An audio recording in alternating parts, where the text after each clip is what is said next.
Hey everyone, it's Maddie. Welcome or welcome back to my channel. And as you can tell, I have my mother on again as a special guest to talk about her experience with an appendicitis situation that happened on May 5th during the middle of this COVID-19 outbreak. And I did ask her back when she first came home if she'd be willing to do a video once she felt better and was ready to explain everything, kind of how everything played out, and just kind of what to look for if you think you may have appendicitis, because this is nothing to mess with. It can actually kill you if you're not careful, and she's very lucky to be here again and has yet survived another major surgery.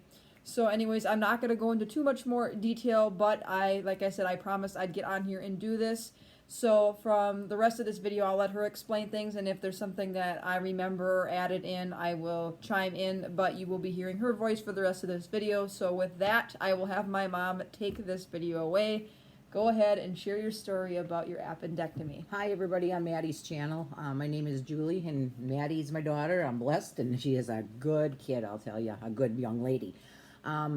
First of all, I want to say if you guys are ever scared to go to the doctor or are scared to go to the emergency room because of the COVID, don't be. I said this could have totally killed me. I got sick at work. I started throwing up. I got home. I said I had to leave. I came home and she gave me an anti-nausea tablet. I threw that up. A little spoon of yogurt. I threw that up. And I finally, I'm just going to take my COVID shower. I went and took my shower and didn't even comb my hair. Went to bed, slept till 3:45 that next morning. You know, everybody I think has got gas, and I had a little bit of gas pain, but it was probably starting to rupture then when I noticed that. But, the throwing up wasn't, it was just, solid bile. About 3:45, I woke up and I tried to go to the bathroom, and I'm like, I could not go to the bathroom. I had so much pressure. And I thought, oh, I got a stone or something blocked in my urethral tract, and I went and I woke her up. I said, you need to take me to the emergency room. I said, there's something wrong. And she's like, well, we can go south or we can go north. And I said, I don't want to go south to the COVID because, south of us is, a big county that's got a lot of cases. And to the north of us, we hardly have anything. So she drove me to the emergency room, and that was quite the bumpy ride, I'll tell you. Every bump just hurt. I went in there, I told her, I said, they'll call. I said, I don't, she couldn't come in anyway because of the COVID. And so they took me in, gave me a CAT scan. First he asked me, how many stomach surgeries I had. I told him I had Maddie as a C-section and I had my gallbladder taken out. And he said sometimes scar tissue can wrap around, different organs. So he just wanted to make sure, and he touched me on the side. I almost went to the ceiling. Gave me a CAT scan, came in and he told me, he said, your appendix have ruptured and you need to have emergency appendectomy. So, with that, and I'll tell you, it was a tough surgery to go through. I had to stay in the hospital for 5 days. I mean, they took every protocol possible. I mean, got me right in there. There was, like no monkeying around. I mean, they took me in very quick.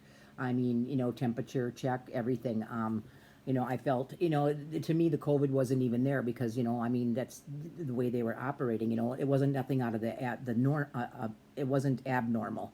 It was just, everything was just, in good sequence. And highly unlikely that a COVID case was going to be this north. They would probably direct them south here because that's where they're trying to keep everybody confined as much as possible if somebody has to come in, so that it is safe for emergencies. Say your appendix does burst, or say you have a concussion, say you get in a car wreck.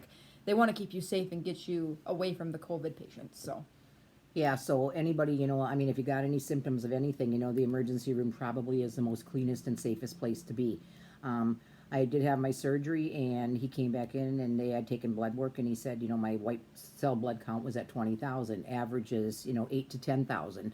So he's like, I need to keep you in here for a few days. Well, by the third day, I was starting to get depressed, I mean, because you got no visitors. I got a few flowers from some of my friends and stuff, and just seeing the same old people, and, I had my cell phone. I had, the phone, and, but it's just like, it was, that stomach surgery is just grueling. It's very, very painful.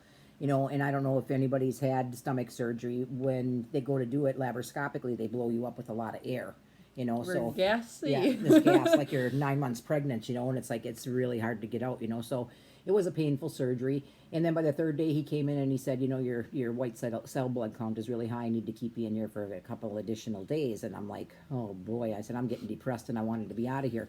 But I said, you know what, doc, you know best. I was blessed to have a great surgeon. I mean, he was, used to be to the south here, and then he made home up here. So, I was blessed, I mean, a very well-known name. I was blessed to have a good surgeon. So they finally did let me go out. My blood count was still a little bit high, and then I was on these antibiotics he put me on, would kill the bubonic plague. She was on levofloxacin, which I don't know, I'll kind of explain what that is. It's basically a heavy-duty antibiotic, and they really only use it in the cases of super-duper severe infections. And she was at the point that her appendix was ruptured. It either ruptured on the way to the emergency room or at the emergency room itself. And when all those toxins bust out of the appendix, all those bacterial juices and all the different nasty waste from the bacteria are all over your intestines and all over your abdominal cavities. So, in really, to order to treat that, that was the only thing that they could have. And at one point, you had an allergic reaction to some of the medications they were giving you. Yeah, I started itching and getting welts and stuff on my arm, and they had to change me out to something else, and but that stuff was just strong. And the next day after my surgery, he came down and he sat in the chair and he said, were you scared to come in here? And I said, no. I said, if COVID is going to chase me, it would have chased me here. I said, but if I went to have the surgery and came in, I said septic would have built up in my body and would have killed me, and that's very, very painful. And once you have septic in your body, it goes to your kidneys, it goes to your heart, it goes to your lungs, everywhere. So, and there's really no cure for it once you have septic infection, inside your body. And then I noticed, like the third day, and nothing was tasting good. I started getting my appetite back, and doctor came in and I had him look, and I mean, my tongue was like mashed potatoes. It was just solid white. I had blisters in the inside of my mouth, allergic reaction to the antibiotics. You had candidiasis, you had yeast infection, which basically is technically, in a way it could be an allergic reaction, but most of the time that does come with antibiotics because you're wiping away all those good bacteria that you naturally have. And so the fungus that naturally sits in your mouth and in your body overgrows itself, so you have to take antifungals to get rid of that. Banana wash, your favorite. Oh, I'll tell you. if I never have another banana in my life, they gave me this wash, that I had to do twice a day. It just burnt my mouth, but, it cleared up in, 3-4 days, to where even water tasted bad. It was awful. I tried eating a mint or a piece of gum just to get that, ucky taste out of my mouth. And this was a banana wash that I had to use. And I'll tell you, if I never eat another banana for the rest of my life, I'm totally fine with that. The smell of them just make me sick from going through that. I had to take my antibiotics for 10 days after I got home, antifungal pills, that wash, and then... they also did a C. diff test on you, too, yeah, because she was going to the bathroom so frequently, within a 24-hour period. It was almost like a warning sign to them to test for C. diff, which, if you don't know, that is a very contagious bacterial infection in the lower colon, and if not taken care of, can spread too, and it's very contagious. So they tested her for that. Thank God she was negative. So otherwise, that would have been another round of antibiotics to kill it, because that's another one that needs heavy-duty antibiotics to kill. Yeah, so I passed that one, and Maddie's like, well, you're having a nice vacation. I'll tell you, this is not a vacation. It's just not, I mean... Just trying to keep her spirits up. I mean, I could only really talk to her. I couldn't go see her, and quite frankly, even though I probably was safe to go in there, you never know. I could have been a carrier of COVID, and maybe I've had COVID and never gotten a test and never realized it. I have had on and off symptoms of COVID. Don't know if it's allergies, don't know if it's another virus, but you don't know. And to go into a hospital, possibly infecting her or other patients with super weak immune systems, or even the doctors, like, I need them to take care of my mom and other patients. So I understand their protocol, and it is definitely a thing where, I even walked into the emergency room the second day to give her a phone charger. And I bagged it up and gave it to the nurse at the front desk, and they were looking at me very funny. I had a mask on. I was very cautious. I hand sanitized, but still, they're concerned too, because it's like they don't know where I came from. Heaven forbid I could be COVID positive and not know it. So when they're keeping you away from your loved ones, it is not because they hate you and they don't want you to be there. They're keeping you away to keep you, themselves, and other patients who are weaker, with weakened immune systems, safe. So, and then I have to take these, and after I got home, for my first week, and then I had called back, and then I had to go for a checkup, and I'm like, man, did you break my rib cage when you blew me up with that gas? Because I just had such pressure and a big old black and blue mark in between my third and fourth rib on my right side, and that's where your appendix are, but they're lower. Right. And it's like, no, I don't think so. So I went in for another CAT scan, and then they called me 2 days later and then told me that there was a pocket of pus inside where they took that out, and he just told me that, and I told him, I said, I'm having these hot flashes, like going through the change of the life, I mean, this hot sweats. Menopausal sweats. Yeah, and cold sweats, and he's like, well, the body should take care of itself, because the antibiotics that I was on were going to last another 8 to 10 days in my body, in my system, before they totally got out. And and I didn't have to go back for anything. So, and I am feeling good, and I am on the mend. I am taking 15 a pill with 15 billion particles of a probiotic. Those things really upset my stomach. I mean, just where you get a big gas bubble, and it's like, oh, I will get up in 2, 3 o'clock in the morning and just try and rock that gas out. It was just like anybody knows if you got a belch and you can't get it out. It was just like in the diaphragm. What was the side effect of the pill? So I have 2 more days of those, and then my liver will kick in and tell my body to give probiotics to me, because that's what the appendix function is, and I didn't even know that till she told me. Yeah, the I had no clue. Appendix will hide probiotics and then let those release into your body when you need them. So, and you can live without it. So I'm like, I don't have to take these for the rest of my life, which I don't have to, because they're just gas forming pills, I'll tell you. Well, the concentration they gave you was pretty high too. I was talking to some other people, including some of my friends that take probiotics, and basically they've been on a much lower dose than that. They were giving her a pretty strong dose of Florigen, and I was kind of like, oh, maybe that's what's causing all the upset. And I happened to Google symptoms. I'm not don't Google things for Googling things for the sake of Googling. I've said Google about 5 times now. But I looked up, and one of the first things says it is some people, and my mom seems to have every reaction to every antibiotic minus levofloxacin. Some people will experience severe bloating and gas with probiotics. So I definitely think that was something that played in a role with her, and especially because she never had taken them in the past. Her body never experienced it. Who knows if it had something to do with her fighting off the remaining infection, that it was just causing an uproar of gas or what. But all the byproduct, all those wonderful bacteria are giving you gas. Yeah. Oops. So, but I am on the mend, and I go back to work next week, yay, and I am an essential worker, so, and it's, a tough, grueling job to have, because we're on the end of the food chain, but you just deal with it, and you go through it, and like Maddie kept telling me, oh, nice vacation. This was not a vacation. This was a healing vacation. Yeah.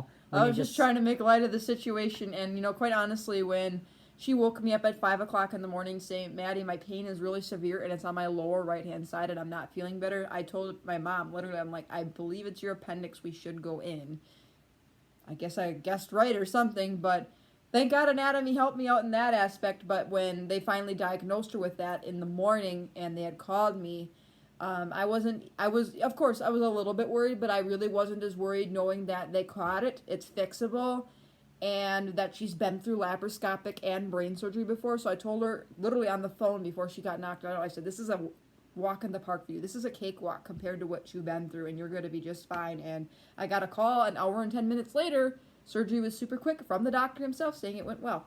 So very blessed to have her here, and if we would have waited any longer, it could have been way worse. So yep. So like I say, I was blessed to have a good surgeon, and like I say, the protocols that they took, as far as not let me sit in the room, banned me, birth date, insurance card, got me right in there. I was in a room, and everything was, I was treated very, very good. So any of you people, if you're scared out there to go to the emergency room and you know that there's something wrong, and statistics show because of this COVID, people have been having heart attacks.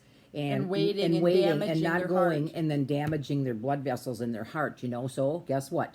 They got to go through an open heart surgery. They have to have valves repaired. They have to maybe have a pacemaker, So I'm just saying, if anybody notices anything funny with their body, and I knew there was something wrong, because normally I don't throw up. When I was younger, yeah, you'd throw up because you drank, but we all went through that. But I knew there was something wrong, and I just thought everybody has gas, and I just thought I was having a little gas pain. But when I went up to go pee in the morning, I thought there was something plugged, and I had such pressure down there. So, and I just wanted to share that with you guys. So don't be scared to go to the emergency room. They're going to take you in. They're not going to leave you sit there piled up, with 30 or 40 people in a room. They're going to get everybody taken as fast as possible. And even if you are living in an area or needed to go to an area that has higher incidence of COVID-19, like my mom, that they would have had to ship her further to the south of us, for treatment, they would have done everything they could to prevent it. And that's why they want you to call before you show up to a doctor's office or a emergency room if you're coming in for COVID, so that they can direct you to a place where you're not going to be affecting other patients who are in the hospital for other things like an emergency or even elective surgeries that they're now starting to get back. People that need hips replaced or need knees replaced or having little hernias replaced, stuff like that are more elective that could have been postponed. They're going to try to keep you as safe as possible, and they're going to direct you away from COVID patients so that you don't get sick. Yeah, so I can't specify that enough. If you guys need to go to the emergency room or there's something funky or something wrong, they're going to take every precaution. I don't know that I'd want to go to a New York hospital in the middle of the Epic Center. But We're blessed to not live there, yeah, but where I was, everything was fine. And then right before my surgery, they came in there with this cup and they said they had to give me a MRSA test. I don't know if Maddie can tell you what MRSA is. MRSA is methicillin-resistant Staphylococcus aureus. It's basically a bacteria that is resistant to methicillin, and that is a antibiotic.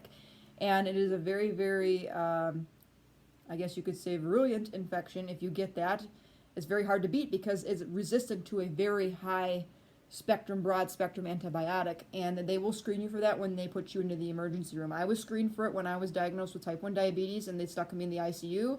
It is very similar to a COVID test. They go up and in the nose, they do 2 swabs, and they want to see if you have it, because if you do, they're going to take some extra precautions to make sure that it doesn't spread, because MRSA is a very tough one to kill, and it's very, very dangerous if not taken care of. So I had that test, and it was kind of uncomfortable, but they come in there with a cup and these swabs, and it was like cub grease coming off of my riding lawnmower tractor. It was just awful, I mean, I could smell it, and, but I passed that. And, it is a gross test, I will agree. I don't like, it's up and in, but I'm kind of like, well, if I can handle that, I can handle a COVID test easy. So it's just uncomfortable. It's not like it's going to kill you, but you feel like there's somebody behind your eyes, So, but anyway, and I was blessed to have a nice little nurse here to take care of me, get me up, Nurse and pharmacist and everything else, trying to make sure I couldn't do different things. And thank God I was smart enough to not give her ibuprofen, because she did have some pain. But I told my mom, I said, all these antibiotics and medications you on, I said, I know ibuprofen works. Unfortunately, I'm not going to give you that, knowing that it probably is going to react with that antibiotic and cause a whole bunch of